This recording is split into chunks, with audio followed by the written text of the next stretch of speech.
bom? Boa tarde, gostaria de saber se estão nos vendo e nos ouvindo. Estamos muito felizes de receber vocês novamente conosco, depois de, eu acho que 2 meses, não é, Daniela? Em que falamos pela primeira vez, quando toda essa pandemia ainda havia começado. Hoje eu tenho essa grande alegria. Então, para quem não me conhece, meu nome é Leila, eu sou educadora, moro aqui em Valinhos, uma cidade perto de Campinas, e tenho trabalhado há mais de 15 anos em instituições que atendem bebês e crianças pequenas. Como eu disse, há 2 meses atrás, mais ou menos, nós convidamos a Daniela e mais algumas colegas, não é? A Mari e a Gabi, colegas daqui da América Latina e outra da Alemanha, para que pudessem falar um pouco conosco sobre a questão do retorno. E agora, a Daniela já está há um tempo, a escola dela, que é a Instituição Gerações, já retornou e ela vem aqui contar para a gente. Queria apresentá-la. Daniela é, então, uma diretora lá dessa instituição, que é a Gerações, que também atende crianças bem pequenas, né? A creche e a educação infantil lá em Portugal, e ela é doutora, ela está na fase de doutoramento agora na Universidade do Minho, também com uma pesquisa com crianças bem pequenas. E a gente veio falar de um assunto que tem tocado muito a gente, e aqui no Brasil está sendo muito discutido, Daniela, então eu queria te situar um pouco para essa discussão e também chamar os nossos colegas que estão aqui para essa discussão, contando um pouco o que tem acontecido aqui no Brasil em termos de retorno. Então, nós temos muitos estados, você sabe, né? O nosso país é muito grande e em cada um dos estados há uma data prevista de retorno. Mas uma discussão muito forte, Daniela, com a questão de como são esses protocolos. Então, na maioria dos estados, a gente tem recebido protocolos que, na verdade, são minutas. Por que minutas? Eles dão orientações gerais, porque a nossa realidade brasileira é muito diversa. Então, a gente tem instituições que estão em casinhas que não tem quintal, isso mesmo aqui na capital, em São Paulo. Nós temos instituições onde o número de crianças é muito grande.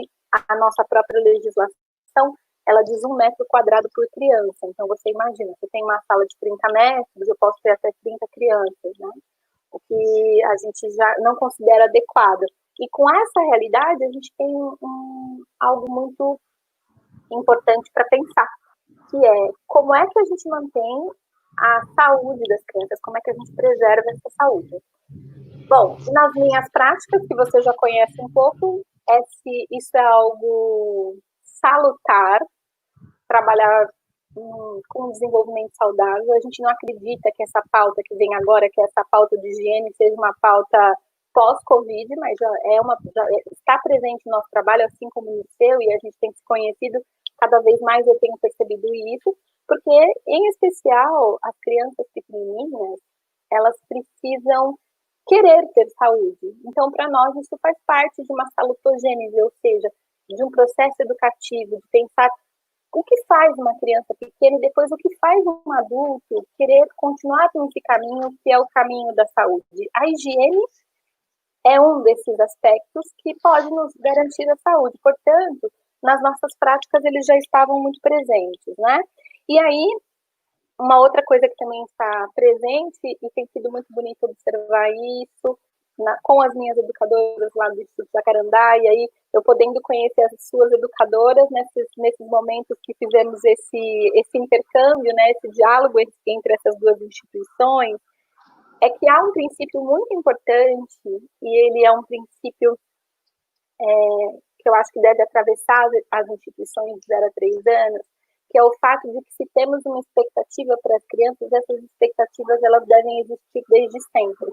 Então, mais do que essa conversa se é higienista ou não é higienista, quais são os hábitos saudáveis que a gente precisa ter para que as crianças percorram esse caminho tão fundamental, que é o caminho da saúde, pois é impossível aprender quando não somos sadios, e ao mesmo tempo também pensar alguma coisa que é para mim salutar e que eu tenho falado em todas as minhas formações e desde esse tempo todo trabalhando em instituição, que é impossível para uma criança pequena a gente separar o que é orgânico do que é psíquico. E essas são duas facetas que andam juntas e que são muito importantes da gente colocar no centro de uma discussão, mas que leve a essa ideia da saúde como algo educativo. Então, eu trouxe para você aqui, Daniela, e queria que você contasse para a gente, em primeiro lugar,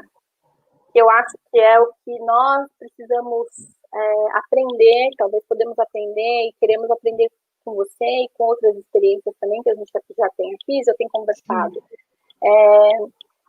Quais hábitos esses, né, saudáveis de higiene, vocês já possuíam aí no Instituto Gerações, na instituição Gerações, e quais foram os novos? Assim? O que precisou, na verdade, se modificar em termos de protocolos para esse retorno? Ok, bem, é sempre bom estarmos juntas e é sempre bom este diálogo, antes de tudo, porque é uma aprendizagem que se faz em cooperação. E se pudermos aprender com os outros, é sempre mais rico para todos. Todos ficamos a ganhar com esta partilha. De facto, nas gerações, nós já tínhamos algumas práticas, algumas boas práticas em termos de cuidados de saúde e de higiene. Por exemplo, no caso da nossa instituição, tudo o que sejam protocolos de higienização de brinquedos, de limpeza dos espaços, de limpeza de materiais, tudo isso nós não precisamos de rever procedimentos, os que já tínhamos já eram os adequados e os corretos. Nesse aspecto, o que tivemos que fazer foi aumentar a periodicidade. Ou seja, brinquedos que eram higienizados ao final do dia, agora têm que ser higienizados após cada utilização. Ou seja, por isso eu refiro a periodicidade. Então, a esse nível, em termos de procedimentos a esse nível, nós não tivemos que alterar. Assim como já há uma política muito forte na maioria das organizações educativas relativamente aos produtos que se usam para a higienização, então a esse nível também não houve grandes mudanças. O que verdadeiramente teve um grande impacto nos contextos educativos foi, sem dúvida alguma, as questões dos equipamentos de proteção individual, a questão da organização dos grupos, dos momentos de cuidados que são considerados pela Direção-Geral de Saúde como momentos críticos, em que há maior proximidade física, em que há um maior risco de possível contágio. Então, talvez seja importante começarmos por cada um destes. Então, ao nível dos equipamentos de proteção individual, vocês também chamam dessa forma, aquele que gerou uma maior discussão inicial foi mesmo a questão da máscara.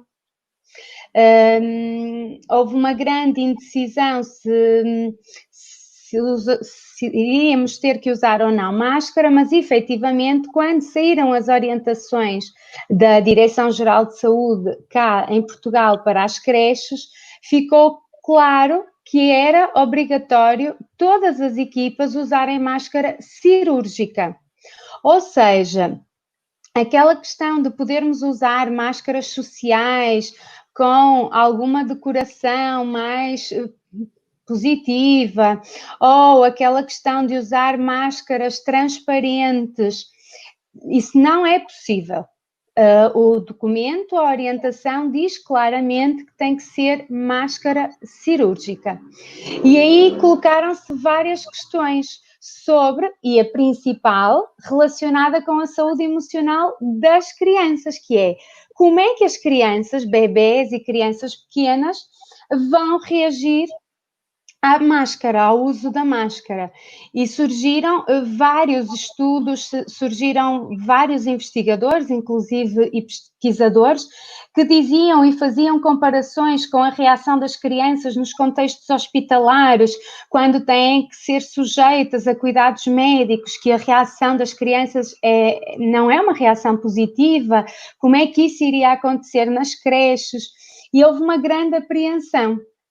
E aí, quer nas gerações, quer com os educadores de outras instituições com quem eu trabalhei, o que nós fizemos foi antecipar esta questão, que é, nós sabemos que vamos ter que usar máscara porque, de facto, é para nos protegermos uns aos outros. E aqui eu gostava de começar desde logo por frisar um ponto importante, que é, qual é o discurso ao qual nos queremos aproximar? O discurso da máscara associado ao medo ou o discurso da máscara associado à proteção uns dos outros?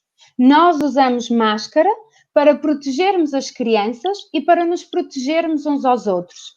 Então, a mim parece-me importante que, enquanto pedagogos, educadores, responsáveis de uma instituição, primeiro nos posicionemos face à nossa ideologia, que é, sim, para mim também não foi fácil a aceitação da máscara, porque eu estava também colada a esta visão menos positiva da máscara. Mas a partir do momento em que eu dialogo com vários médicos, enfermeiros e todos me dizem que de facto é importante para nos protegermos e protegermos as crianças, então o que nós temos que pensar é, primeiro, a que visão nos queremos aproximar, se uma visão da máscara assustadora e a visão da máscara do medo, ou se nos queremos, e isto são processos de renovação da nossa própria visão sobre os equipamentos de proteção individual, ou se olhamos a máscara como um elemento para nos protegermos e protegermos os outros. E de facto foi sobre este ponto e foi sobre esta visão da proteção de todos que nós decidimos olhar. E, posto isto, e sabendo nós que de facto o uso da máscara era importante, como é que nós, pedagogos, minimizamos um possível impacto negativo que se imaginava que a máscara poderia ter na relação com as crianças? Porque, mais uma vez, o que importa é a relação. A relação é o centro do nosso trabalho, a relação é o centro da nossa pedagogia na educação de infância. Então, como é que se eu sei que há estudos que apontam para este possível impacto negativo da máscara, como é que eu antecipo esta questão? E aí a questão da máscara foi trabalhada a vários níveis, enquanto equipa, com as famílias, com as crianças, ou seja, houve um diálogo entre todas as partes envolvidas. No caso das gerações, nós adotamos várias estratégias combinadas e dialogadas também com a família e com toda a equipa. Então, entre a equipa de educadoras, a educadora Juliana, da nossa equipa, ela criou uma história, ela adaptou e criou uma nova história que chamou o Monstro Amor, que era uma figura que usava máscara e que era vista como um monstro. Mas há uma menina que não vê monstro algum naquela figura, vê uma outra pessoa normal. E de facto ela constrói essa história de forma muito simples. Aliás, o vídeo que vocês podem ver na página das gerações é um vídeo simples, não tem qualquer tipo de edição comercial, nada disso. Foi uma coisa feita de forma muito espontânea, em que a Juliana conta esta história e surge esta história, ela apresenta a equipa e a equipa fica deliciada com a história, e depois decidimos em conjunto que nesse vídeo em que a Juliana conta a história, poderíamos terminar o vídeo com fotografias de todas nós, todos os elementos das gerações, com e sem máscara. E aí cada uma de nós fez um registro fotográfico com e sem máscara, mas que tinha um princípio fundamental, que era o sorrir e o comunicar com o olhar.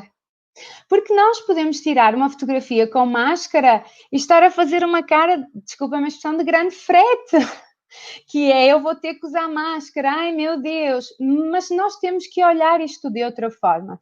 Então o desafio que foi lançado a toda a equipa foi esse, nós vamos sorrir com o olhar e nós vamos, mais do que nunca, comunicar com o olhar e através do olhar. E é uma coisa muito interessante, Daniela, a gente sabe, a gente tem dados científicos, por exemplo, de que 85% da comunicação das crianças de 0 a 3 anos são a partir do olhar. Então, olha novamente como é bonita. A gente tem conversado muito sobre isso, sobre essa questão de que conhecer também como é que a criança se comunica, como acontece a comunicação primária, por exemplo, é muito importante. Então, o gesto e o olhar, mas em especial, o olhar pode dizer muitas coisas para as crianças nesse período. Eu queria contar, eu tenho um sobrinho, você sabe, né? Estou apaixonada por ele. E nós estávamos com muita saudade, ficamos muito tempo sem ver, então nos paramentamos todos, assim, colocamos a máscara, tomamos banho e fomos direto a vê-lo no quintal, né, ali. E eu me emocionei muito, porque foi exatamente isso, eu olhei para ele, eu acho que eu transbordei tanta alegria de vê-lo, que ele começou a bater as perninhas e rir para mim.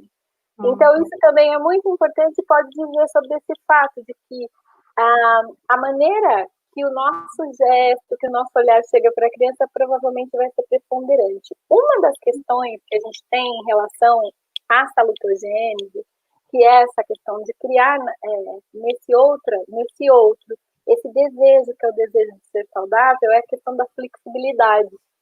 E eu acho que o que você está trazendo também nos diz sobre isso, porque ficamos muito fechados às vezes, nessa ideia inflexível de que não queremos fazer algo. Mas quando olhamos com essa flexibilidade, que é assim, então não estamos com medo, não estamos cuidando, e eu sempre tenho falado isso também com a minha equipe, a questão é, vocês não vão usar como medo de doença, vocês estão usando com a prevenção e o cuidado com a saúde de todos. Então, essa simples mudança de olhar provavelmente traz uma leveza muito maior para a nossa equipe. Sim. Eu tenho também uma pergunta, além da máscara, se tem mais alguma outra coisa que vocês precisaram mudar, porque nós tivemos aqui no Brasil, te mandei uma foto. Sim. De uma instituição onde os educadores, e é um estado aqui do Brasil, em que os educadores estão se vestindo como já estivessem no lugar da doença hospitalar. Com o contexto hospitalar, em específico da UTI. Sim, essa questão surgiu muito, Leila, na creche. E porquê? Porque como em Portugal continental, porque na Madeira é diferente, como em Portugal a creche não pertence à Secretaria da Educação, a creche é tutelada pelo Ministério ligado à ação social, à solidariedade social, as orientações que surgiram inicialmente para a creche tinham um peso muito carregado de contexto quase hospitalar. Se nós fôssemos a cumprir as primeiras orientações que surgiram para as creches, nós íamos transformar as creches num contexto hospitalar. E por isso é que também surgiu aqui um grande movimento de contestação em Portugal nessa altura. O que é importante, além dessa questão da máscara, e a história foi apenas uma entre muitas estratégias, o mais importante se vocês quiserem aprofundar, é pensar em como antecipar. Esta foi a dimensão para chegar, uma das dimensões para chegar às famílias e às crianças, e teríamos outras tantas. Ainda em relação a essa foto que você partilhou comigo, de facto, há algumas creches em Portugal que adotaram essas medidas, em que os educadores, os auxiliares, todos os dias, eles vestem esse equipamento hospitalar, calça, camiseta, camisola, hospitalar, touca, máscara. Há creches onde inclusive se usa, além da máscara, a viseira durante todo o dia. Mas No nosso caso, nas gerações, nós conversamos com a equipa, no caso, a equipa de coordenação fez formação com equipas de enfermagem e de pediatria, e depois a equipa de coordenação fez formação com toda a equipa. E nós usamos uma estratégia que é, sim, é importante garantirmos essas questões do cuidado e da roupa que vem da rua e que entra para a creche. Mas como é que nós podemos fazê-lo sem transformar a creche num contexto hospitalar? Porque nós sabíamos que isso não era o melhor. Então, a estratégia da nossa equipa é, nós tínhamos uma sala livre mais ampla, que adaptamos para os novos vestiários da equipa, para a equipa ter mais espaço para se organizar, e o que acontece é que todos os dias, toda a equipa, à chegada à instituição, troca de roupa todos os dias, mas troca para uma roupa que não é uma roupa hospitalar, é uma roupa que só é usada, uma roupa prática, a maior parte usa umas leggings e a camiseta da escola, uma camiseta, uma camisola, uma t-shirt que é a da creche, a da instituição, e depois cada uma tem a bata, tem também a bata que já era uma bata, porque em Portugal, eu sei que vocês no Brasil não usam muito, mas cá em Portugal usa-se muito ainda a bata da criança e a bata do Aqui adulto. chamamos de avental. Avental, ok. No nosso caso, nós optamos pela troca diária da roupa. Ou seja, nós não usamos essas batas hospitalares porque a equipa tem esse cuidado, que é todos os dias trocamos a roupa à chegada e essa roupa é diariamente colocada para lavar. Ou seja, nós repensamos. A mesma questão, Leila, daquelas fotos que circularam de educadores com proteções nos sapatos que vêm até aquelas proteções plásticas.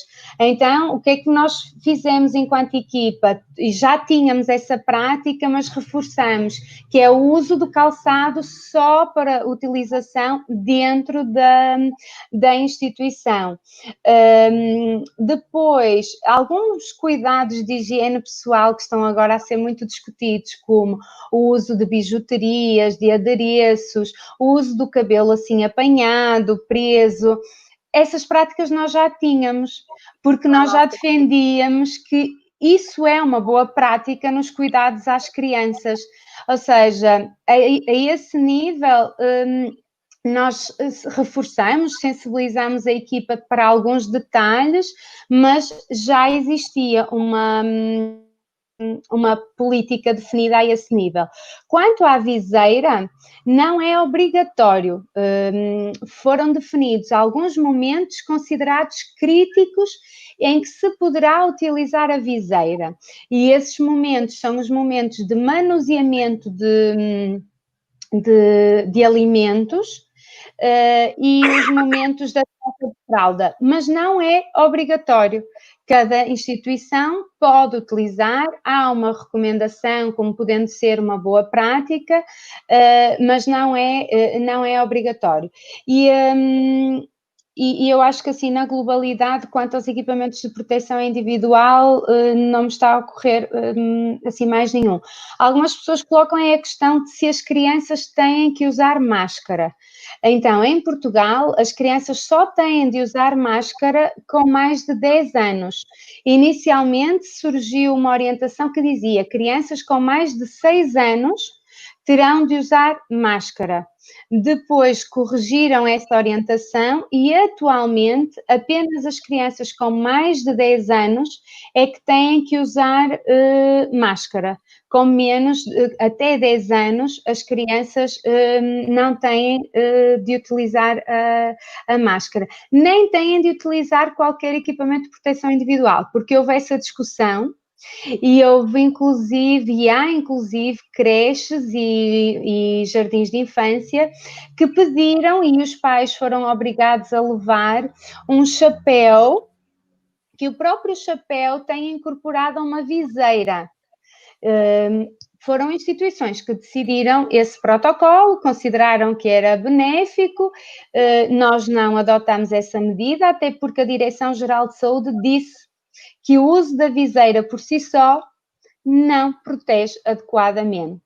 Logo, se não protege adequadamente, se nós não o vemos como uma mais-valia para a criança, para aquilo que é a nossa missão também na creche e nas instituições educativas, não adotamos. Mas há instituições que o fizeram.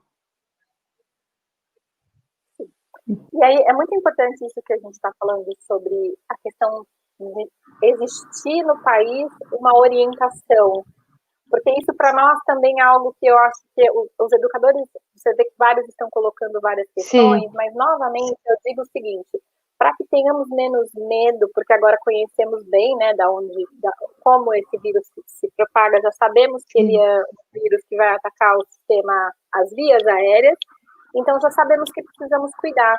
E no caso das crianças pequenas, novamente, vem uma questão que eu queria colocar, que é como que vamos fazer o cuidado com as crianças, em especial, cuidado com os espaços que nós já tínhamos, então acho que tanto a minha instituição como a sua, né, a gente já tem trabalhado isso há muitos, na minha, por exemplo, fazem 2 anos que a gente cuida muito bem disso, nós temos protocolos definidos para cada uma das atividades que demandam uma questão com higiene, mas também há algo muito importante, que é a lavagem de mãos, que parece ser um procedimento simples, mas também vamos ver instituições, eu te disse, né, aqui no Brasil 5% das instituições brasileiras ainda não tem banheiro dentro do lugar onde está tendo as crianças.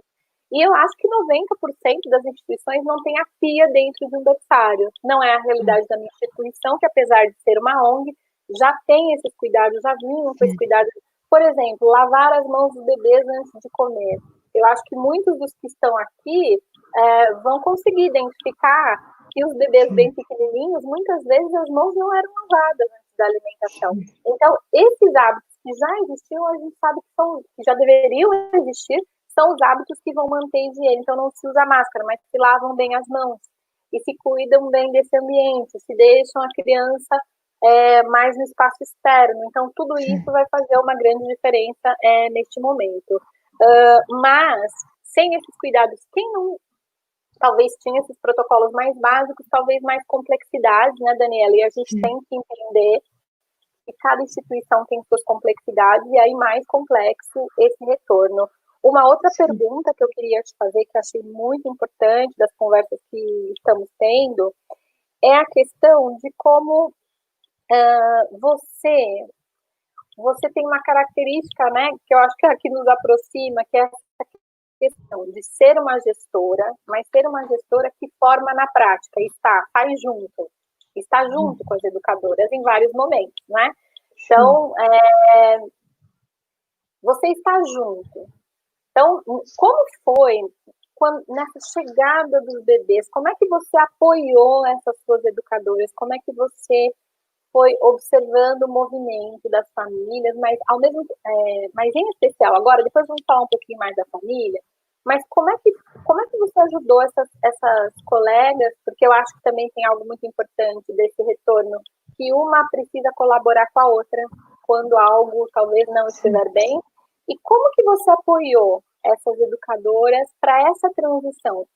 Com essa, por exemplo, o uso de máscara, e aí tem todo um jeito de colocar, de tirar, tem um momento que temos que trocar, e como que você ajudou para que elas fizessem isso, mas sem perder essa relação com a criança pequena? Sim, então vamos talvez por partes. Em relação à equipa, o que eu acho que é importante é que a relação com a equipa tem que existir também sempre. E essa foi a dificuldade de muitas instituições, é porque não houve relação. Há inclusive creches que cortaram o contacto com os educadores durante a quarentena. Eu já partilhei este exemplo de uma auxiliar de uma outra creche que me dizia que quando saiu a medida para a abertura das creches, ela nem sequer foi contactada pela creche, foi ela que ligou com com a direção a perguntar, mas é para ir trabalhar, não é para ir trabalhar? Para mim, durante todo este processo de quarentena e antes mesmo, quando se soube que vínhamos para casa, eu genuinamente tive essa preocupação de cuidar da equipa. Foi algo que me preocupou bastante. Não quer dizer que tenha sido perfeito, ninguém é perfeito, podemos sempre fazer de forma diferente, podemos sempre fazer melhor, mas para mim era importante essa questão do que é que as pessoas estão a sentir, quais são as dúvidas das pessoas, das equipas, quais são as suas angústias e nós temos nas gerações um grupo privado de conversa onde estão incluídas as 25 colaboradoras da equipa e durante este período esse grupo funcionou muito bem para responder a questões, para ir, porque a dúvida de uma é a dúvida de outra, e eu acho que esse diálogo funcionou muito, muito bem. Depois, com as educadoras, nós sentimos a necessidade, e definimos isso enquanto equipa, de reunir-se todas as semanas.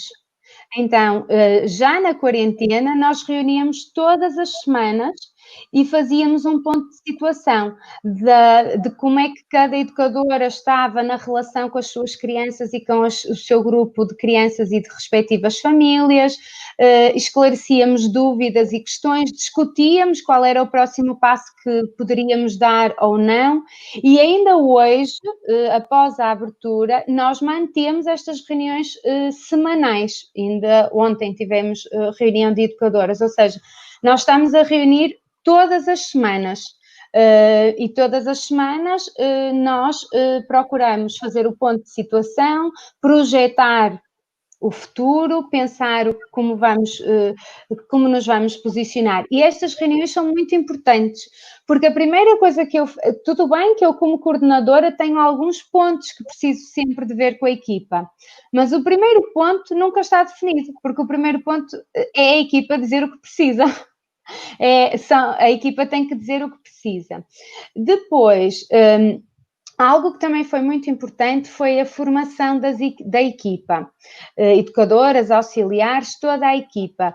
O que aconteceu foi, nós logo no início de maio, antes mesmo de o governo lançar orientações, nós começamos a construir a nossa proposta, a nossa carta de princípios, o nosso plano de contingência. Nós achávamos que estava a tardar muito alguma orientação do governo e não podíamos estar à espera até à última da hora. Então começámos internamente a discutir algumas ideias e depois saíram então as orientações do governo. Então esse documento foi adequado e ajustado, também incorporando algumas dessas orientações, e o que aconteceu foi que em Portugal, a esse nível, houve formação inclusive gratuita. As instituições tiveram acesso à formação gratuita através de alguns organismos no âmbito dos cuidados de saúde. Por exemplo, nós na nossa instituição inscrevemos-nos em formação com enfermeiros, com pediatras, houve esse acesso de formação. Seja formação liberada pelos municípios, seja por uma organização que existe em Portugal, que é a Confederação Nacional das Instituições de Solidariedade, onde a maioria das creches acaba por estar, muitas creches estão integradas, e o que aconteceu na nossa equipa foi, essa formação foi aberta à equipa de coordenação, às educadoras, para poderem também assistir, mas depois, eu própria, enquanto responsável pela equipa, organizei 3 dias de formação para a equipa.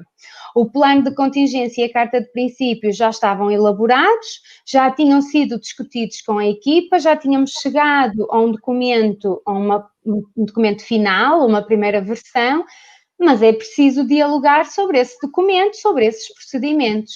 Então, na semana antes de abrirmos, nós tivemos 3 dias de formação com toda a equipa. E quando eu digo toda a equipa, é educadores, auxiliares, administrativos, pessoas de apoio à limpeza, a nossa assistente social, a nossa animadora, ou seja, toda a equipa, porque nós temos que estar alinhados enquanto equipa. E as nossas equipas precisam também de compreender o porquê das decisões que se tomam.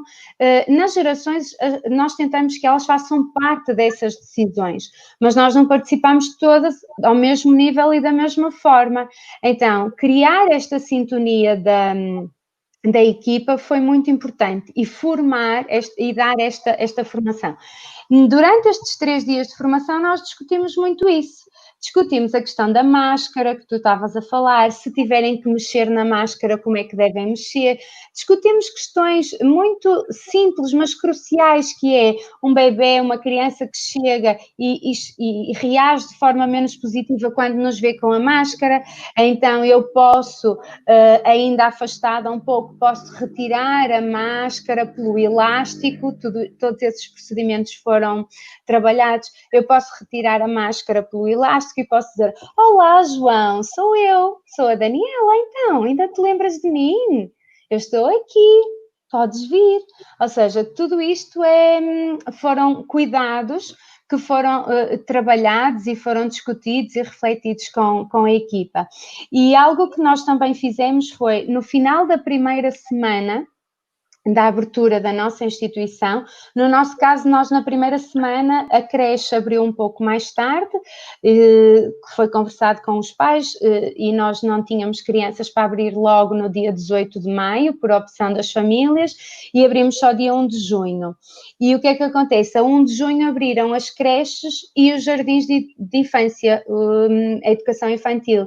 Então, no final dessa semana, na sexta-feira à noite, só para vocês terem uma ideia, nós reunimos todas online, cada uma na sua casa, mas para mim, enquanto coordenadora, era importante perceber o que é que a minha equipa estava a sentir no final daquela semana, onde havia muita, quer queiramos, quer não, havia muita tensão. Será que os procedimentos vão correr bem? Será que os pais vão colaborar? Porque houve também essa sensibilização das famílias, houve reuniões com as famílias antes da abertura. Havia muita inquietação e eu senti, mas aqui também é muito a minha necessidade. Eu, enquanto responsável pela equipa, senti necessidade de ouvir as pessoas. Nesse encontro dessa sexta-feira, Leila, eu brincava com a equipa e dizia: pronto, meninas, enquanto não abrirem os bares, nós à sexta-feira encontrávamos-nos à sexta-feira à noite, em vez de irmos tomar um café ou irmos a um café ou a um bar, encontrávamos-nos online para esclarecer as dúvidas. E, de facto, eu sinto que por exemplo, esse encontro no final da primeira semana foi muito importante. E como nós temos esse grupo de diálogo, esse grupo de conversa aberta, o que acontece é que sempre que alguém tem uma dúvida, eu peço sempre que coloquem lá, porque ajuda a esclarecer todas as pessoas, ajuda-nos a todas a perceber se estamos no caminho certo. E eu acredito que esse diálogo é muito importante, e para mim é tão importante esse diálogo com a senhora que faz as tarefas de limpeza como com os educadores, porque o que eu sinto é que nós temos que estar alinhados enquanto equipa, porque isso é fundamental para nós. Sim. E para as crianças e para o Sim. trabalho que realizamos. Sim, Daniela, tem muitos comentários, está sendo muito interessante observar os comentários. E aí, novamente, a gente vai vendo nesses comentários que tem algumas pautas que não são por conta do Covid. Eu queria também falar um pouquinho sobre isso. Por exemplo, no berçário, a gente já sabe. E aí eu queria dizer para vocês 2 coisas importantes. Quando terminar a live, eu vou colocar o site das gerações, mas também vou colocar um documento que temos aqui em São Paulo, que ele existe desde 2008, porque é muito importante as pessoas entenderem isso. Nós ouvimos agora o Ítalo, da Unicef, do Ítalo Dutra, e ele tem falado muito sobre isso. É como se nunca tivéssemos falado sobre esse assunto, mas não, ele já está na pauta há muito tempo. Então, Unicef, as Undines, as secretarias de vigilância sanitária de toda a cidade tem um protocolo, isso aqui no Brasil. Então, isso é importante saber. Talvez as escolas não trabalharam com eles, mas eles existiam. E uma das pautas, que é uma pauta importante no berçário, por exemplo, e que faz parte da própria aprendizagem das crianças, e temos conversado muito sobre isso, são a questão dos usos de alguns objetos de forma individual.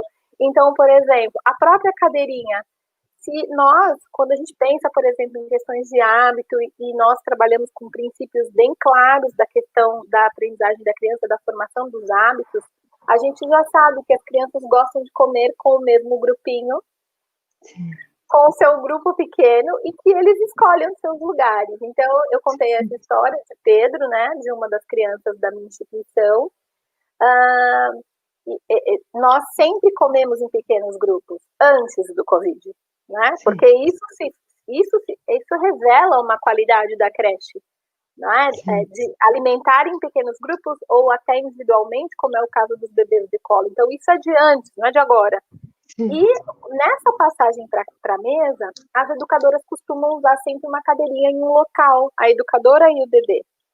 E isso vai se tornando um hábito. Então, por exemplo, agora, para nós, não vai ser uma questão essa alimentação em grupo pequeno e a própria questão da individualização de uma cadeirinha, por exemplo. A cadeirinha vai ser sempre a que ele usa, mas não por conta do Covid, por conta de que isso já faz parte de um hábito importante na vida da criança dentro da instituição. Então, é muito importante que quem não tem ainda esse documento, eu vou colocar lá esse documento de 2008, porque a caminha também. Aqui no Brasil, Daniela, muitas instituições ainda usam aquele colchão fofo. E aí vem o lençol e o lençol fica toda semana. Mas a orientação não é essa. A orientação é que se use um tipo de caminha, que é uma caminha que você nem precisa de travesseiro. Não sei se vocês têm aí em Portugal. Sim, nós chamamos catros. Os colchões, já há muitos anos os colchões estão desaconselhados por questões de higiene, e aquilo que está recomendado, com exceção do berçário. No berçário, cada bebê tem o seu berço individual, não há, já há muitos anos, e por vezes há uma outra exceção em algumas creches, mas a lei é muito clara a esse nível. Cada criança tem que ter o seu berço.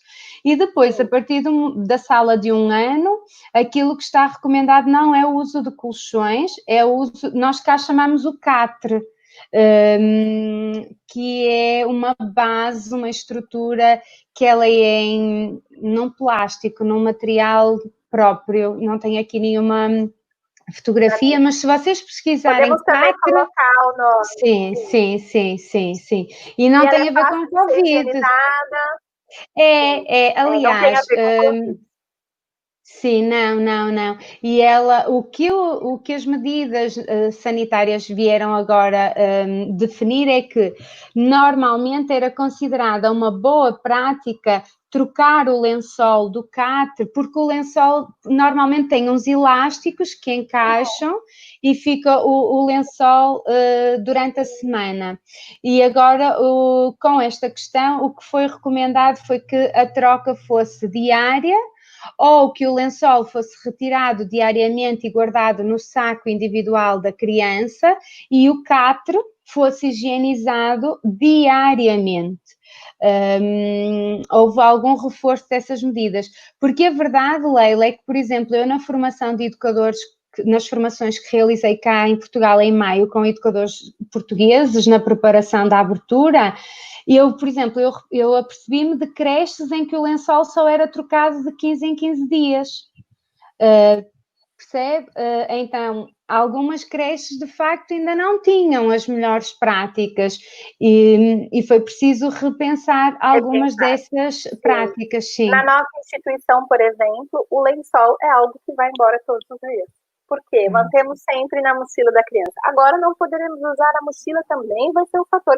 Mas as educadoras, como já estão acostumadas com esses procedimentos, elas já disseram, já temos uma solução. As famílias mandam a caixa com as roupinhas já da semana e depois vamos colocando as sujas no saquinho e na outra semana vem a caixa individual. Então, são questões que só podem vir porque já tínhamos resolvido algumas questões importantes. Sim, agora, deixa só acrescentar, Leila, realmente eu não falei desses dois aspectos, mochila e calçado. que eu sei que no outro encontro também com colegas do Brasil colocaram muitas questões. Uhum. Nós, nas gerações, já tínhamos como prática a troca de calçado à chegada para todos os meninos a partir dos 3 anos. Mas, enquanto equipa, tínhamos algumas hesitações na troca do calçado dos mais pequeninos, por questões de autonomia, havia muitas dúvidas, já tínhamos discutido muito isto em equipa, toda a equipa acreditava que de facto era o melhor, mas havia algumas hesitações. E aqui é um aspecto positivo, que era algo que nós enquanto equipa já há muito tempo pensávamos e que finalmente concretizamos, que é, no berçário os meninos não usam calçado, e a partir da sala de 1 ano, da aquisição da marcha, mais ou menos, os meninos, todos os meninos que frequentam a instituição, trocam de calçado à chegada.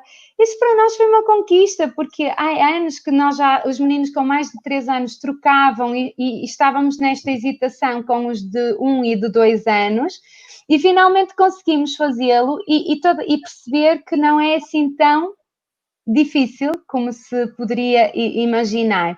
E outra questão das mochilas é, há uma recomendação, de facto, que se deve evitar a entrada e saída diária de pertences de materiais. E isto foi muito trabalhado com a equipa e com as famílias. Então, o que aconteceu foi, antes de iniciar a frequência, antes do início, todos os pais entregaram uma mochila grande com várias mudas de roupa e com uma lista de materiais e de pertences que foram combinados com as famílias e com a equipa. E correu muito bem, todos os pais entregaram. Se a criança suja a roupa, sim, vai num saco plástico e o pai repõe essa muda logo que possível. A esse nível também houve uma mudança, que é, normalmente, quando as famílias trazem um material de manhã, imagina uma roupa para repor, uma medicação que precisam que seja dada na creche, quando acontece algo da entrada de materiais, normalmente os pais entregavam esses materiais quando entregavam a criança. E isso agora não é assim. Os pais, ao entregarem, entregam os filhos, somente os filhos, e tudo que seja materiais que tenham de entregar por algum motivo, eles entregam na recepção da escola, na recepção da instituição. E há um elemento da equipa que tem essa tarefa de fazer a desinfecção quando são recipientes, fazer a desinfecção dos recipientes. No caso da roupa, como os pais entregaram várias mudas de roupa, quando chega uma roupa nova, ela nunca é necessária logo naquele dia, porque nós temos outras, ou seja, não é rastreio, está-me a faltar a palavra mais adequada, mas essa transição e essa entrada de materiais, mas tem funcionado para nós. Foi muito dialogada com as famílias e tem corrido bem, só porque eram 2 pontos que realmente eu não tinha referido e sei que se colocam muitas questões. Sim. Bom, temos muitas questões realmente e, novamente, Daniela, quero ressaltar isso. Eu já estive em muitas creches, quem me conhece aqui sabe, e realmente as nossas condições são complexas pelo número de crianças dentro de instituições, como eu já te contei várias vezes, e quero que todos que estão aqui se lembrem, né, que essa é uma realidade minha também, como uma pessoa que já tem uma prática com ONGs em diferentes lugares do Brasil, mas, então temos o seguinte, com uma creche de 30 e às vezes com pouco número de educadores, e realmente, por conta disso, agora se diminui o atendimento para 35% das crianças. Mas, novamente, eu volto a dizer que isso deveria ter sido uma pauta anterior ao Covid. Por quê? 32 crianças, quando eu falo de, então, 35%, eu tenho uma média de 12 crianças para 30 metros, que seria o adequado. Novamente, né? Porque o lugar é muito apertado, são salas muito apertadas, com muitos bebês, que, de fato, em algumas instituições, nós vamos ver bebês que estão... dormem, por exemplo, no mesmo colchãozinho, um com a cabeça para um lado e o outro com a cabecinha virada para o outro. Então, nós temos também essa realidade, por isso essa diminuição do atendimento. E tem muitas pessoas perguntando aqui, Então, eu acho que é interessante que a gente fale, até para a gente ter essa consciência de quantas são essas crianças, de como que tem sido isso, se você precisou fazer rodízio, ou se as condições permitiam que todas voltassem. Ok. Então, essa é uma das críticas que eu pessoalmente aponto à orientação que saiu em Portugal, porque a orientação que saiu em Portugal diz que se devem reduzir o número de crianças por grupos e diz que as crianças devem frequentar apenas pelo período estritamente necessário. Agora, não foram definidos critérios. E é muito difícil para uma organização, para uma escola, para uma instituição, dizer a uma criança pode frequentar e outra não pode frequentar. Então, aí o ponto principal é o diálogo com as famílias e a sensibilização das famílias. No nosso caso, nas gerações, houve muitos pais que optaram pelos filhos não regressarem já, porque o que acontece é que nós estamos no fim do ano escolar. O nosso ano escolar termina agora, entre julho e agosto, e em setembro começa um novo ano escolar. Nós estamos no verão. Então, o que aconteceu foi que muitas famílias, porque têm a retaguarda, porque têm outra rede de apoios, decidiram que as crianças não regressassem no imediato. Só para você ter uma ideia, no nosso berçário só regressou metade do grupo. E isso foi perfeito. Ou seja, correu muito bem.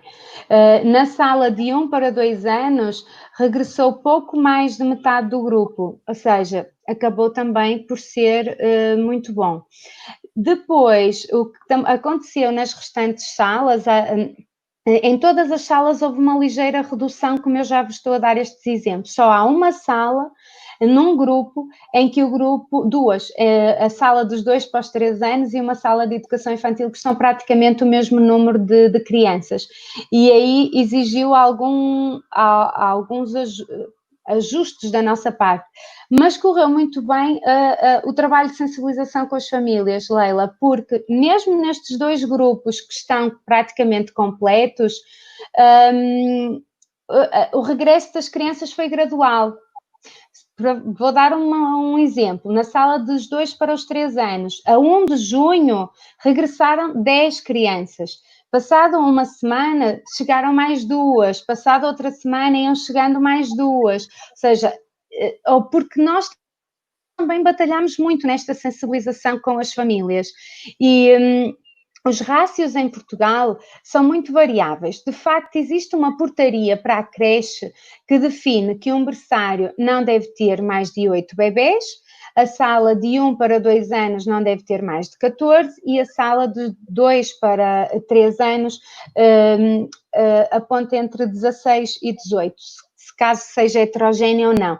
Mas a verdade é que há creches com protocolos de cooperação com o Estado já muito antigos e que têm, por exemplo, no berçário 11, 12 bebés para 2 adultos, na sala de 1 para 2 anos, por exemplo, cá em Braga eu conheço uma creche que tem um protocolo, está legal, tem autorização para funcionar assim. Por exemplo, cá em Braga tem uma que tem 20 crianças na sala de 1 para 2 anos e 20 crianças na sala dos 2 para 3 anos, com 2 adultos em cada sala.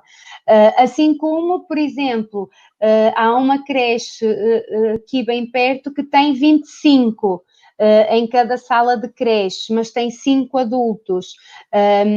Ou seja, a última portaria e a última orientação governamental que surgiu para as creches até tem um rácio mais positivo, mas a maioria das creches já funciona há muitos anos e então poderão não encontrar estes rácios.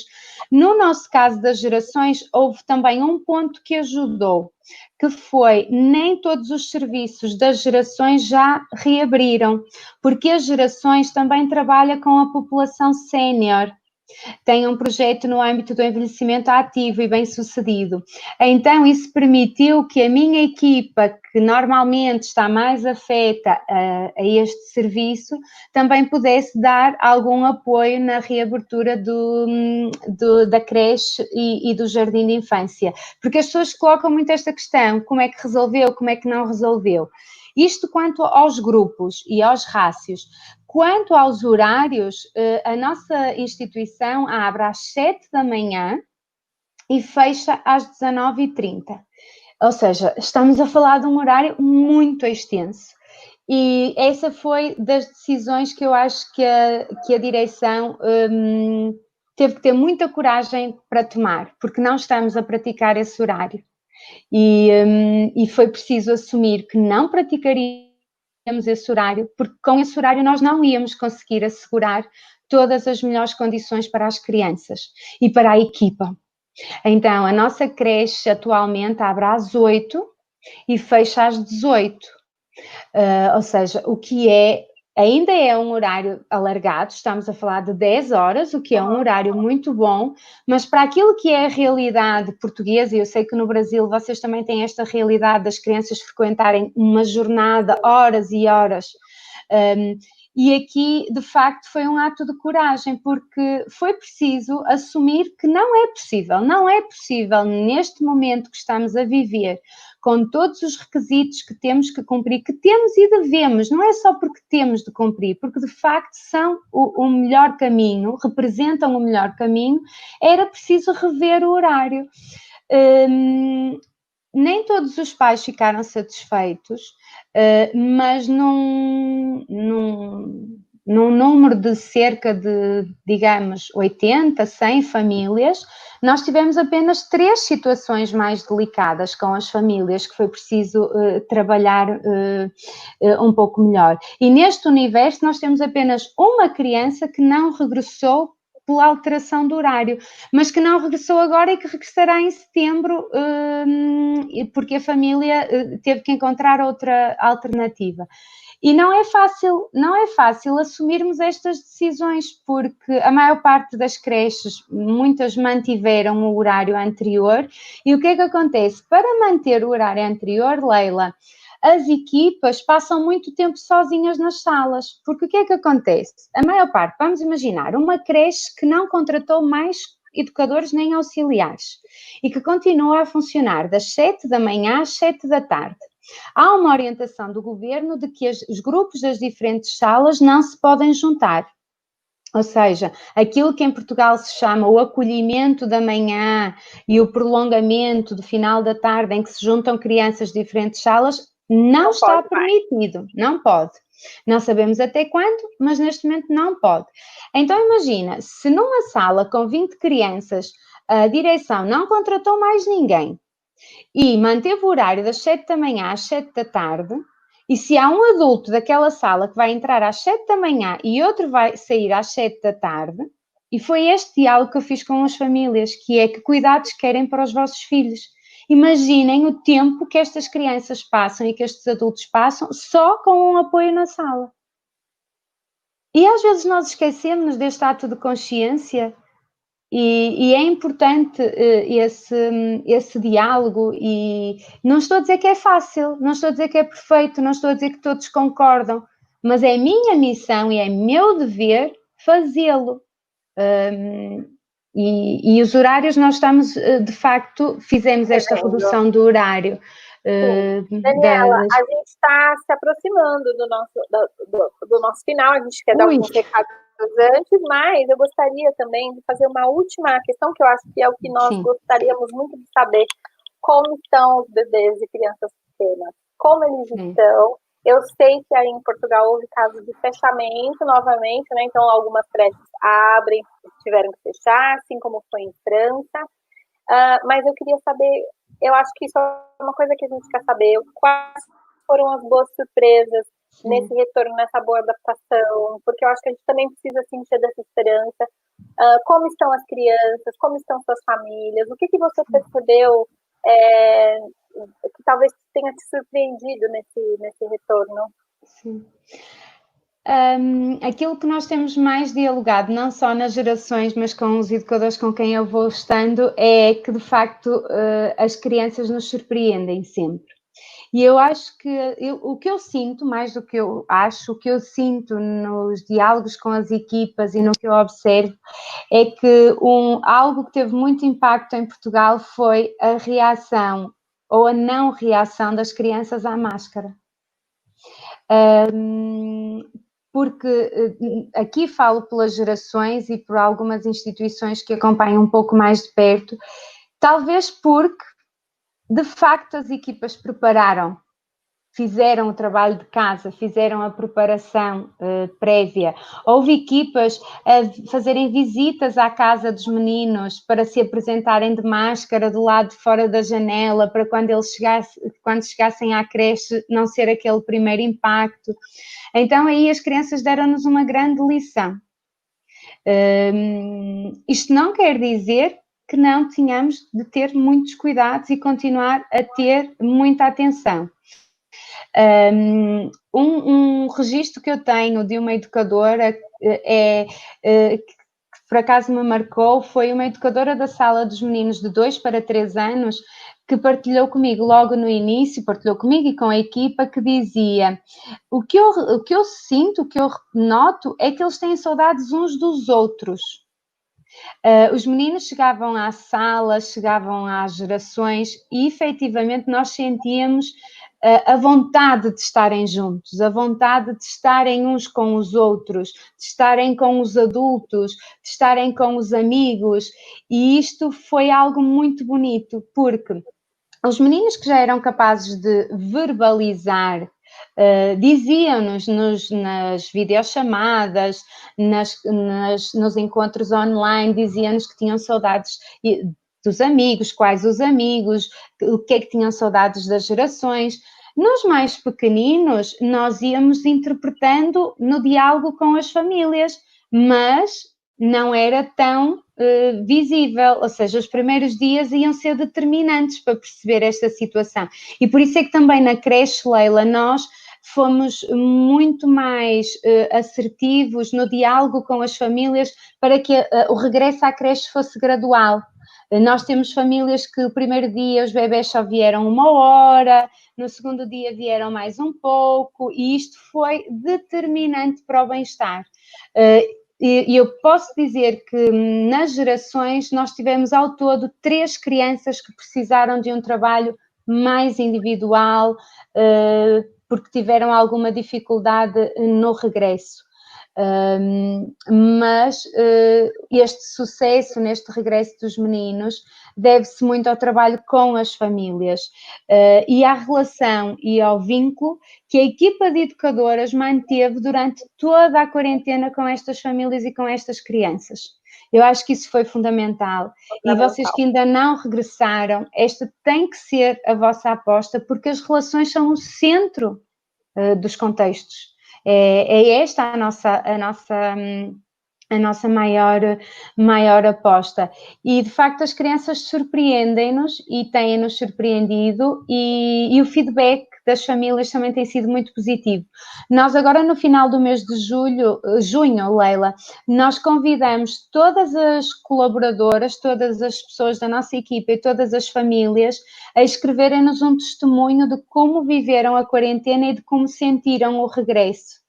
E algumas famílias já nos fizeram chegar alguns testemunhos, e o foco das famílias é a relação que a equipa das gerações manteve com as famílias durante a quarentena, na preparação do regresso e no acolhimento. É muito interessante perceber isso nos testemunhos das famílias.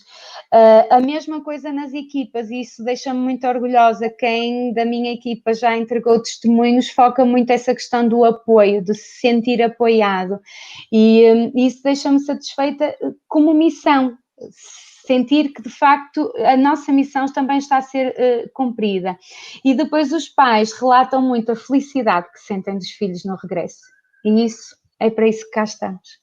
Sim, e eu queria te agradecer por esses momentos que você teve aqui. Eu tinha anotado uma frase e eu não imaginava que você ia falar sobre isso, mas assim, tem uma coisa muito importante que me toca e que eu tento passar também para a minha equipe aqui do Jacarandá, que é, bom, então o primeiro princípio dessa quarentena, e eu disse isso à minha gestora também, e a ela sempre, eu não vou deixar vocês esquecerem que vocês são educadoras, a escola está aberta, ela não se fechou, ela vai nos receber novamente. Mas uma outra coisa que eu sempre disse a elas, e venho dizendo nesse tempo que estamos juntas e em outras instituições que eu passei, é que os educadores, eles precisam saber fazer. Isso é algo fundamental. Então, assim, todos esses, uma simples lavagem de mão de uma criança, a maneira que você lava a mãozinha de uma criança, não precisa ter palavra, mas essa maneira que eu lavo as minhas mãos dizem à criança sobre como ela vai cuidar dela própria. Então, para mim, isso é muito importante. Mas há algo mais bonito do que essa aprendizagem, não dizia mais, mas tão importante quanto aprender a lavar as mãos, que é a relação que se estabelece nesses cuidados. Então, uma das coisas que eu também gostaria de deixar a todos os educadores é que nós não tomemos esses cuidados como algo fora daquilo que somos. Então, essa lavagem de mãos, esse cuidado de beber água e oferecer água às crianças, esse cuidado com os brinquedos, com a individualização de uma cama ou da própria cadeirinha, essas coisas já devem fazer parte do cotidiano com muita leveza, porque fazem parte desse processo de levar a criança à saúde. Então, quando sabemos fazer e tiramos o medo, então aprendemos a fazer, as crianças também aprendem com toda leveza, né? E eu acho que é isso que você veio trazer para a gente, porque para eles, esse lugar é o lugar de encontro. Aqui no Brasil nós temos cada vez mais as famílias menores, então as crianças que moram em apartamento, então elas não interagem, e a gente sabe o valor das interações e dos afetos. Então, se o educador estiver preparado, e eu acho que é isso que temos que ir agora atrás, não esperar muito, que é o que a Daniela disse. Eu também, Daniela, nós fechamos no dia 23 de março. No dia 30 de março, nós demos uma semana, porque elas estavam totalmente... Ficamos uma semana conversando sobre o que estava acontecendo, o que é a doença, e depois disso nós já começamos a estudar os protocolos. Ainda não existia nada sobre esse assunto. Nós começamos a estudar e a rever aquilo que já tínhamos. Então, é muito importante isso, que se reveja coisas que deveriam existir antes e que a gente cuide de novo de não perder o valor da relação. Porque se voltarmos com medo, sem saber fazer, sem intimidade com isso que vamos precisar fazer, provavelmente a gente perde a ternura, e é isso que a gente não quer de nenhuma maneira, né? A gente quer manter essa relação de confiança. Eu queria dizer também para todos vocês que eu e Daniela, então, estávamos em intercâmbio. Daniela deu uma formação muito linda para a minha equipe, né? E eu pude compartilhar alguns conhecimentos com a equipe dela de Portugal. E nós vamos continuar agora esse diálogo, mas de forma aberta. Então, a Daniela vai vir falar. Uma das coisas que me encantou muito nessa formação e encantou a minha equipe é o fato de que Daniela tem um conhecimento grande de várias abordagens, de vários contextos, de várias pedagogias, mas ela tem o pé no chão da creche. É uma coisa de... Então, nós fizemos 4 encontros sobre essa questão da documentação e eu fiquei encantada porque tudo que ela mostrou para a gente é o que ela faz lá na creche. E isso, para mim, foi muito bonito, né? Então, a gente convida quem quiser continuar com esse diálogo com ela para estar com a gente nesse curso que vai começar agora, de fundamentação da documentação pedagógica, em que vamos focar um pouco mais na questão dos bebês. E em breve, provavelmente, ela vai se organizar e vai oferecer também um aprofundamento, eu vou ser aluna, com certeza, sobre essas questões desses protocolos, né? Como é que eles foram organizados e mobilizados dentro da creche. Então, são 2 oportunidades que a gente vai ter que ver para continuar essa escuta, que para nós tem sido tão importante e para mim tem ensinado demais. Então, eu te agradeço. Daniela, gostaria de saber se você quer fazer alguma consideração final, enfim, deixar uma mensagem para a gente aqui. Não, a mensagem que eu deixo é uma mensagem de esperança e de serenidade, mas de pensarem no futuro sempre protegendo as crianças, mesmo que às vezes nas instituições se tenham que tomar decisões que não são bem o que a sociedade acha, não são aquilo que às vezes os pais queriam. Isso é difícil às vezes ter a coragem de assumir essas decisões, mas temos que salvaguardar os direitos das crianças e das equipas, e temos E não podemos perder a humanização dos cuidados. As creches não são contextos hospitalares, sim, tem de haver procedimentos, mas não são contextos hospitalares. E é preciso haver este equilíbrio entre o que é a nossa identidade educativa e pedagógica e o que são as recomendações sanitárias. Não é fácil, o equilíbrio é sempre o mais difícil de tudo na vida, mas é esse equilíbrio que eu vos convido a procurar. Como a Leila disse, algumas colegas do Brasil que já tiveram noutro encontro